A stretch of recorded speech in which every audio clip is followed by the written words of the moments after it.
चेहऱ्याची ना थोडे दिवस काळजी नाही घेतली की चेहरा ना पूर्ण बिघडून जातो आणि माझ्या चेहऱ्यावर तर एवढा काळपटपणा आलेला की नाही, काय करायचं सुचत नव्हतं. म्हणूनच की नाही हे मी चंदनचं फेस पॅक इथं घेतलेलं आणि मी की नाही फर्स्ट टाईमच हे यूज करत होते. ह्याच्या आधी मी कधीच याला यूज केलं नव्हतं आणि याचा रिझल्ट काय असेल हे सुद्धा मला माहीत नव्हतं. तरीसुद्धा की नाही मी हे पहिला ट्राय करून घेतलं. बघायचं होतं मला काय रिझल्ट येतो. त्यानंतर छान असं की नाही हे वाळल्यानंतर की नाही आपल्याला चेहरा धुवून घ्यायचा आहे आणि असा काय माझा रिझल्ट होता. मला तर खूप आवडलं, कारण की नाही स्किन एकदम स्मूथ झालेली आणि चेहरा पण छान असा ग्लो करत होता. त्यामुळं की नाही मला तर आवडलं. बघू आता पुढं काय होतं. त्यानंतर की नाही संध्याकाळच्या टायमिंगला की नाही मस्त असं समर्थला तयार केलेलं, कारण की नाही आज विठ्ठलाचं की नाही फोटोशूट करायचं होतं ह्या लुकमध्ये. त्यामुळं की नाही छान असं लोकेशन म्हणजे आमच्या रानाकडेच गेलेलो आम्ही आणि त्याला कसं बसं म्हणवत होतं, कारण की नाही तो फोटो काढून घेण्यासाठी की नाही अजिबात तयार नव्हता. सारखं इकडे तिकडे पळत होता.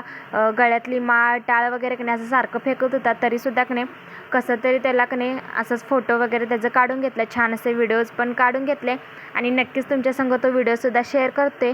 आणि की नाही आमचा छोटा वारकरी कसा दिसतो हे सुद्धा कमेंट करून नक्की सांगा. घरी आले आणि आज गुरुवार होता त्यामुळे छान अशी पूजा मांडणी वगैरे केलेली आणि इथंच व्हिडिओचा एंड केला. चला बाय.